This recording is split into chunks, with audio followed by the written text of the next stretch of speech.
Quite interesting to think about what makes a good cyber leader, and I know we can talk about three things. I think the first one is authenticity. You need to actually understand cyber. You need to come across as authentic. I think secondly, an ally to that is integrity. There's no doubt about that. Cyber has many ethical dimensions, and I think to be a good leader, you need to be very self-assured and grounded in your own beliefs around what's ethical and what isn't in this space. And lastly, of course, knowledge. And as a cyber leader, you need quite a breadth of knowledge, actually. As everybody has said at the symposium, it's not about IT. It's about the ability to bring together people, processes, culture, and ICT, and provide a comprehensive and holistic solution, really, an integrated approach, which is a business benefit for the company or organization you work for.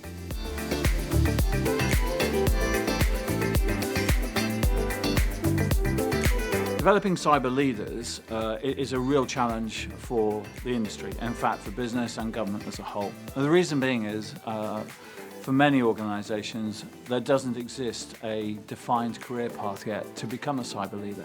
The military have looked at this in some depth, actually, and there was a view that if you were going to command the military, you at least had to have done some form of cyber because it's one of the recognized dimensions of warfare. In business, it's slightly different. So a lot of people have graduated from the IT world into trying to become cyber leaders, but I think what most people have come to recognize that cyber is just a paradigm of business. It's just an element of business that is designed to actually promote, enhance, and optimize your business outcomes.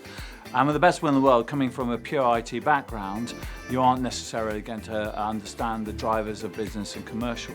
Ironically, of course, if you come from a business background uniquely, you probably don't understand how the pillars of people, processes, and ICT fit together to optimize your business. So somehow, we've got to develop courses, and in fact, Lancaster and Templar have invented this course or developed this course called the Cyber Executive MBA, where we saw that for those C-suite individuals who wish to or are tasked with taking up the cyber element of a business, that they really do understand how it all fits together in a business context and how utilizing the cyber agenda can develop an optimized business at the same time minimizing the risk. So a lot of people see security, which is the missing word, which I'm not using, as a cost, and quite often it is a cost. But cyber isn't necessarily a cost. Cyber is there to actually benefit the business, develop it, and if you follow the processes that cyber offer, what it enables individuals and boards to do is actually decide what is really important to us, put the appropriate cost-effective controls in place. As you move away from a center of business, you have assets which you're less worried about, and therefore you can take a real balanced and managed approach to implementing cyber, which is a benefit to the business and not a drain on the cost center. And also cyber itself helps you with your reputation. So if you're good at cyber and you're a company or a government department, that builds trust. Trust builds opportunities, and those opportunities can be realized in a financial sense by businesses, or indeed in protecting public data, which is what we ask government to do really well.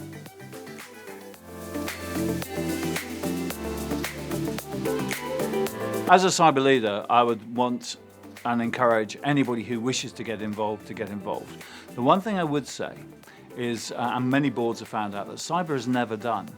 And you have to have patience, but you have to have internal optimism, I think, to a certain extent as well. If you're somebody who is a completer finisher and you finish and you tick it off your list, cyber is not for you. Because day to day, and this is what I love about it, and this is why I'm passionate about it. Every day I wake up and I'll read about a new exploit or a new way that the bad guys are unfortunately attacking society. And we have to come up with ways to counter that. So every day is a new challenge. But of course, what we're talking about today wasn't there the day before. So if I had ticked off my cyber agenda the day before, then boy, am I back to the beginning. So we're just talking about minimizing the risk around cyber. So a cyber leader needs to be enthusiastic, knowledgeable, but it's hugely rewarding. And As time goes by, the role of a cyber leader will become more and more influential, I believe, in society. The cyber genie is out of the bottle. We all need to know about cyber now, and we all need to be able to understand our part in contributing to a safe and resilient cyber environment. And everybody at home using their own personal devices, not downloading malicious apps. That awareness is so important for the whole benefit of society. Okay, so as a cyber leader, you really do make a big difference, and it's a tangible difference as well. So it can be quite a lonely spot as well, of course, because and you do have to be prepared to shoulder responsibility, because if you are making those recommendations to your board, or you are a cyber leader, then literally you could be hoisted on your own petard if you get it wrong. But I wouldn't in any way suggest that should stop anybody from giving it a go.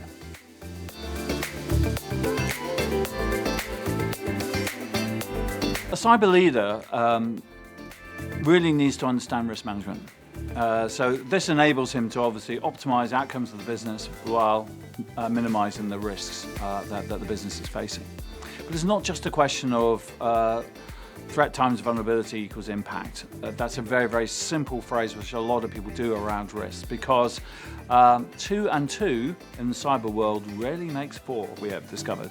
So it's about being able to think slightly laterally about those second and third order effects. What do I mean by that? Well, something may appear to be just quite simple, but you don't understand other elements perhaps of the business that it's affecting, maybe in adverse ways or maybe enhancing them. So it's the ability to have this view across the piece and understand, if you look in a pond and you throw in a pebble, where those ripples are really going and what else on that pond is disturbing. And it's the exact same in cyber. So if you do have an incident, then you have to really understand how it can affect the business and provide very timely, relevant advice to the board about how to mitigate risks and move it along. So risk management is really quite key to this, and a lot of people think they're good at risk management, but actually, to being a cyber leader, you really do need to be good at risk management.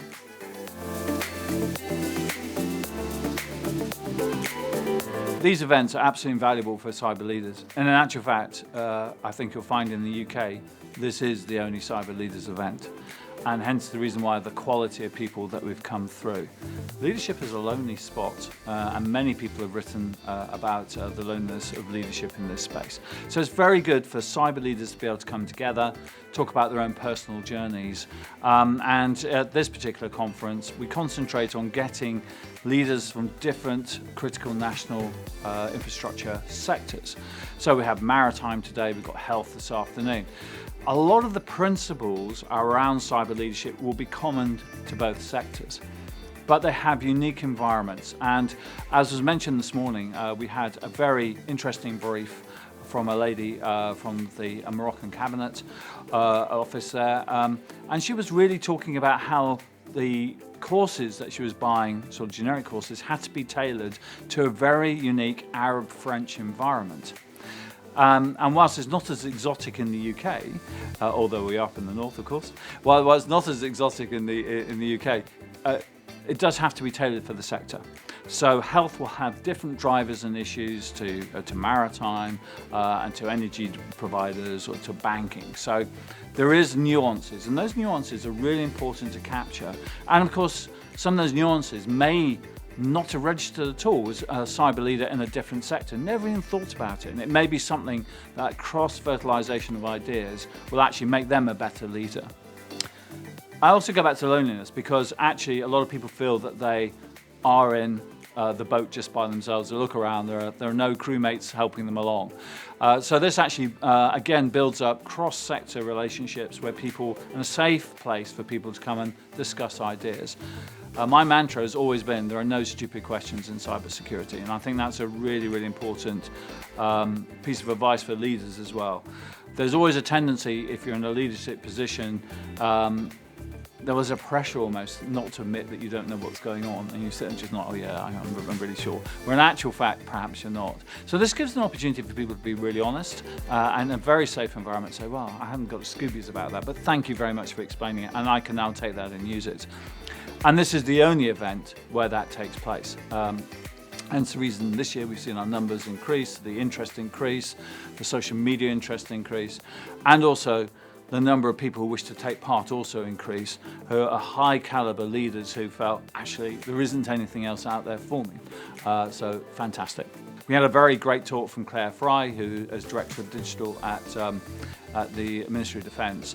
And she really made a very valid point, I think, that we've been talking about this revolution for cyber and digital for a while. And I think we haven't really realised it's here. So many organisations have digitalised, and they do need to protect themselves with fantastic and good cybersecurity. So it's of the moment now. It's something which should be top of boards' agendas, not something they're still thinking is going to come down the line. It is here.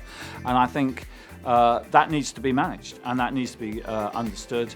No organisation, be it public or private sector, can have unmanaged risk in this space. So if you have digitalised, but you're not protecting it, then that's unmanaged risk.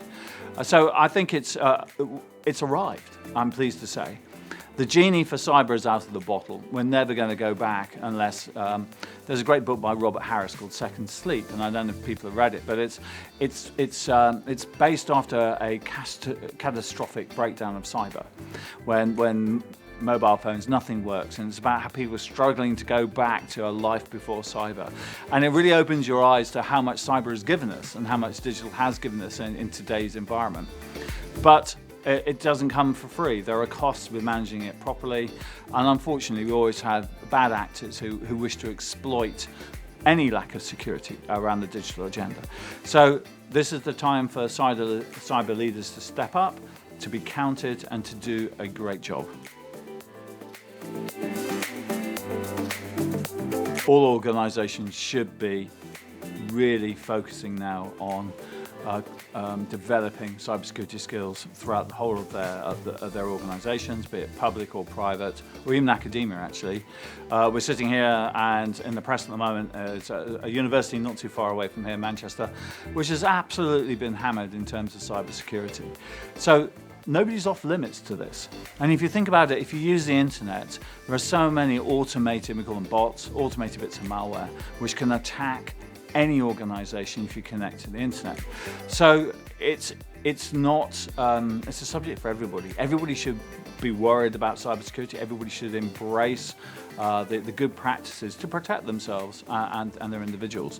And I said, it's a team sport, cyber, and that's come across a lot. Okay, you have your cyber leaders, but it's a team sport. They can't do it by themselves. So they need every person in the organisation to understand the cyber risks, invest in their own training, support others in creating the culture where information is valued and protected appropriately for the business needs, and thus ensuring that organisation can operate comfortably in cyberspace, and that means connecting to the internet or indeed to their own ecosystem of suppliers or clients. So it's hugely important for everything. No organisation is an island. I can't think of any single organisation that doesn't reach out and talk to others in any of our sectors, and therefore, consequently, everybody has to be good at this. And the UK needs to raise its baseline. That's what our national strategy is all about. Our current national strategy, written in 2022, or published in 2022, emphasises just the word cyber. It's got rid of the word security, and there's a reason for that. Cybersecurity, people immediately think of computers, whereas cyber and the 5 pillars of that strategy make it very, very clear it's people, process, culture, and ICT, all integrated together, which produces a resilient and mature operating environment for organisations to manage their data appropriately, manage their information appropriately, realise the outcomes that they wish to achieve in a safe manner.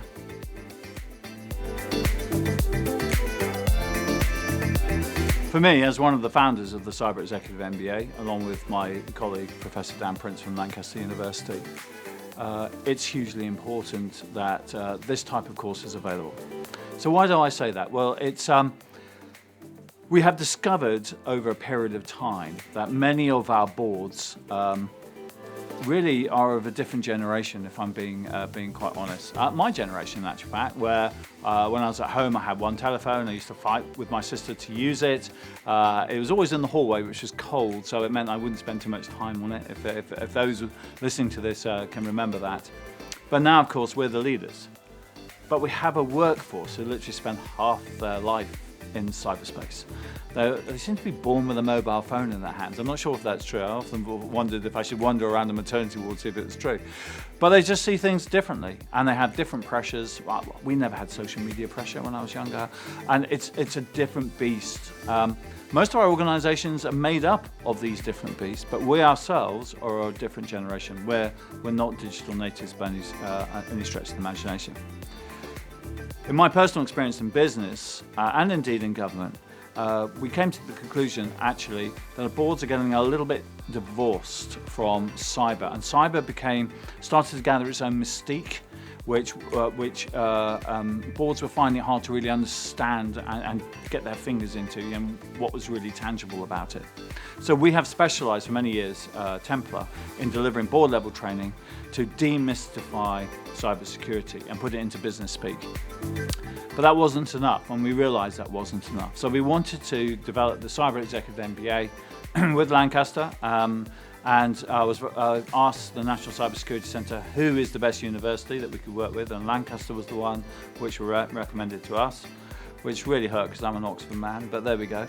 Absolutely delighted. My colleague Dan, who I'd worked with before, was still here, so we thought, fantastic, let's crack on. And it's designed for C-suite individuals who are going to take up or actually have the cybersecurity agenda to deliver. And it's a 2-year program.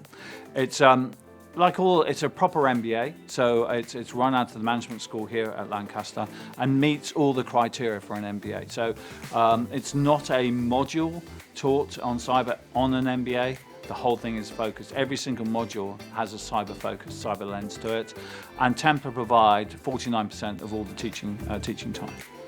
In fact, a little bit over in some of the challenges, and I've run a couple of modules on it myself. So it is absolutely fascinating. It's great to get feedback from those in the industry, but also for those in the industry, using the collection of experts that both Lancaster and Templar have, we're able to support those people on a daily basis if they come across things they haven't seen before or they don't know how to handle things. So it almost becomes a mentoring program for C-suite for 2 years, and I think it's really, really needed because it enables them to brief the boards in a language they understand, and they can really see the benefit from the arguments that such a person would put forward, the cyber executive puts forward to the board, about why they should invest in cybersecurity, where they should invest in cybersecurity, and what outcomes they can expect, the return on their investment, or sometimes the risk of not investing into cyber at the board level, and make it a board level subject.